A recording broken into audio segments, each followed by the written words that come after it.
Bottom line from the eponymous badass Brooklyn, and I'm here with Radio King Online, man. Keep it locked.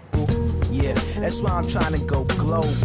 Yeah, that's why I'm trying to be a mogul. I'm hopeful that me spitting this soulful will have me in the Daily Postal, flying coastal, eating tofu. This is RadioKingOnline.com. This is an amazing day today. We're interviewing Joey Badass. In England, we say bad ass. How's your English accent? It's quite fun, actually. You say badass, we say badass. Badass, I know. I ran into a couple of English girls, and they giggle every time they say my name. Yeah. You know what I mean? We're so posh over here, so it's a different way. But who is Joey Badass if you had to describe yourself in a few words? Well, he's this guy, right? Like, and he's sort of like a superhero, actually. And, you know, in his mind, like, it's so much things that works against him. But like, you know, with time, he knows that, like, you know, his power can, like, you know, get him out of his circumstances, and just he could change his whole life. Like, he basically, like, you know, he's a builder. Like, you know, he builds his future. So most people describe you as a 90s style rapper in the modern day, and they do give you credit for bringing that back. How do you feel about comparisons like that? Yeah, I give you credit for bringing it back. Thank you. But how do I feel about comparisons? Yeah. To like what? No, in regards to you bringing back that 90s style. And oh, I mean, well, the thing is, like, you know, I was born right in the middle of it, like, you know, so it's just like, you know, everything that I was absorbing in my first minutes of life, like, you know, my first like, you know, moments of life, I should say. So when I came back across it when I was older, it was just sort of like this thing, like, yo, like I really can't explain it, but it's just like, you know, this feeling I get in my heart where it's just like, you know, that's just the vibe, that's just me, that what resonates through me. Not only through me, it resonates through my streets, like, you know, when I walk my blocks and everything, it's just what I feel, like, you know, so I put that into music, and then, like, you know, that's what it was. So you're from Bed-Stuy, Brooklyn. Obviously, yesterday, March the 9th, I know that's a big date for you guys back there. R.I.P. Biggie. Biggie, even over here, was one of my best rappers. How important was he in your area, in your block? How important is Biggie still today? I mean, just being from the same neighborhood as the greatness, you know, like, highly influenced, like, you know, just the whole Brooklyn, but, like, you know, like I said, being from exactly like the same neighborhood he was from, like, and influenced it greatly. Like, you know, B.I.G. was probably, like, you know, my first favorite. You know? Me too. Yeah, he's definitely my first favorite. Then after King Nas and Jay, but yeah, like, you know, he probably is the reason why I do rap today. Like, you know. So what's your favorite Biggie Smalls song? Well, I don't have a favorite, but like one of my favorites is definitely Sky's the Limit. Yeah, just because, like, you know, just what he was talking about. And I remember watching the movie Notorious, and he was like, yo, like, I don't want to do the whole gangster thing anymore, like, you feel me? And he was really, like, you know, about to change himself, like, you know, trying to change himself, and, like, you could really feel that in that song. Like, word. So basically your first two mixtapes, you had 1999. How important was that for you to get that out there, and were you surprised with the success from that, like the response from it? It was very important for me to get it out there, but, like, you know, I made that in a time of my life where it was just me in my bedroom, like, you know, just trapped in the indulgence of just like Jay Dilla, MF Doom, like, you know, just great hip hop, like, you know, and it was just like it was told through the eyes of just like, you know, this young boy who was just like, you know, there's so many things in the world that he aspired about, so like, and he was always trapped in his room, so, like, you know, I always had a lot of thoughts. So when I put that together, like, you know, that's pretty much what it was. And I never thought that it wouldn't get far, you feel me? I feel that confidence, man, I like that. Yeah, you feel me? I always felt like, you know, I was really putting something into this that would really be felt. So, like, that's just how I went about it. And then, like, you know, everything else happened, like, after. Now, a lot of artists, Eminem was saying after the first album, I know it was your first mixtape, but you feel the pressure. So, Summer Nights, be honest, did you feel pressure with that second mixtape? Like, you've got to beat that. Now, let me tell you what it is. So, my first album, like, you know, you heard what I just explained to you. So it was made before I was part of this, before I was even in this realm, before I was even daughter, you feel me? I was making that when you didn't even know who I was, you understand?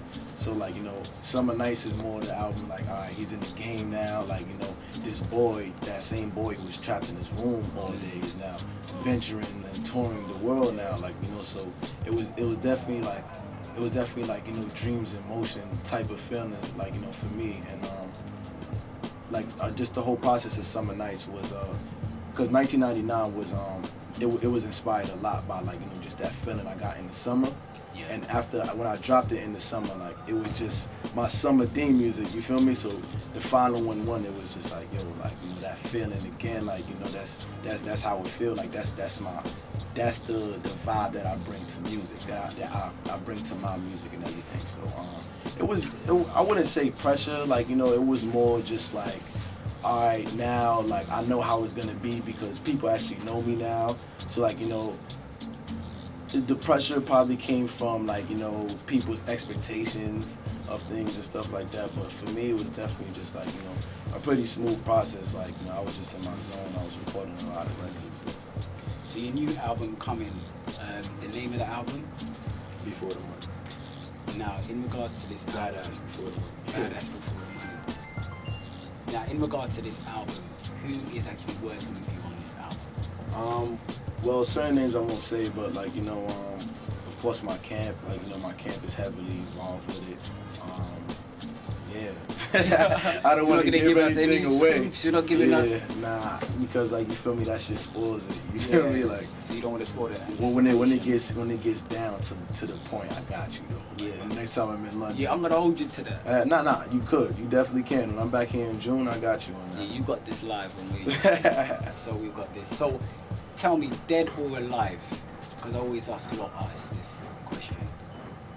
Who would you like to have worked with if you could?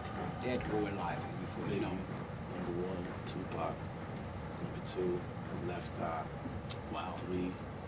Why Left Eye? That intrigues me. Because I was always impressed with her rhyming style. Like, I don't feel like people really understand, like, the innovator she was when it came to the art of rhyming.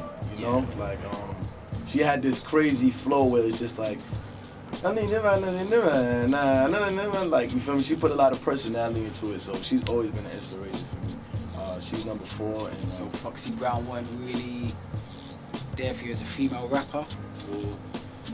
I mean, she was, but like, Left Eye is the girl. Left Eye is the girl. Yeah, and, like, you know, it's just like, you know, with TLC, like, you know, their music was more positive, like, you know, than Foxy Brown and things like that. Like, you know, nothing against Foxy Brown, because I love Foxy Brown, you know. But number 5, I think, no, Left Eye was 3, correct? Yeah, so you had Biggie, Tupac, Left Eye, Aaliyah. Yeah, I'll make it. Yeah, what about you looking dream with Aaliyah? Is it the looks, or is it the music 100%, or just vibing with her in the studio? It's everything. And I know, like, me and her would share a crazy vibe if we were together. Yeah. And number 5.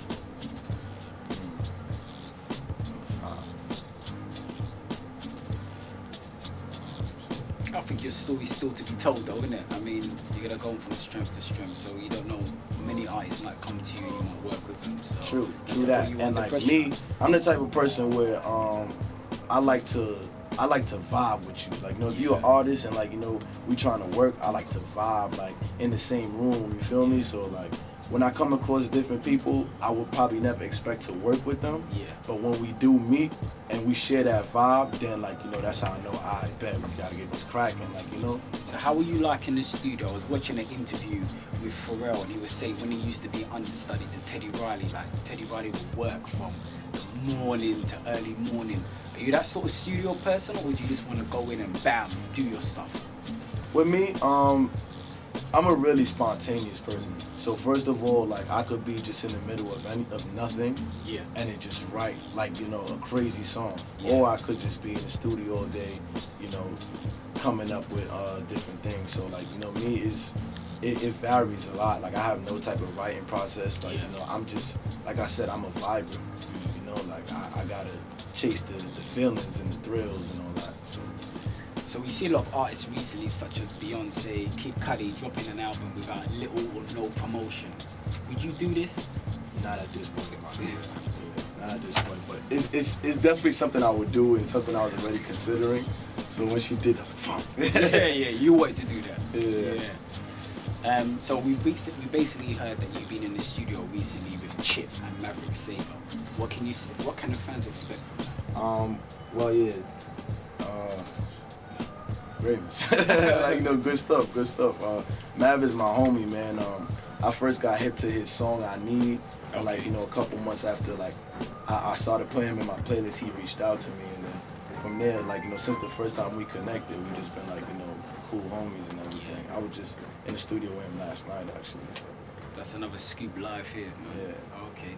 So, how did the Disclosure partnership happen? Well, Because they're over here, we've got something called house music, so they're huge in the game. So how did a hip hop artist from Brooklyn get involved in that? Well, I for one love house music. Oh, that's good. Like I said, just as a viber, like, you Yeah. know, certain house music gives off that vibe where it's just like, you could rock like one of my, oh yeah, that's my number 5, by the way, Daft Punk. I like that. That's my number 5, you feel me? Daft Yeah. Punk is like one of my favorite artists, like, today, like, you feel Yeah. me? So, I'm really into house music, but the whole Disclosure camp, they had reached out to us, so.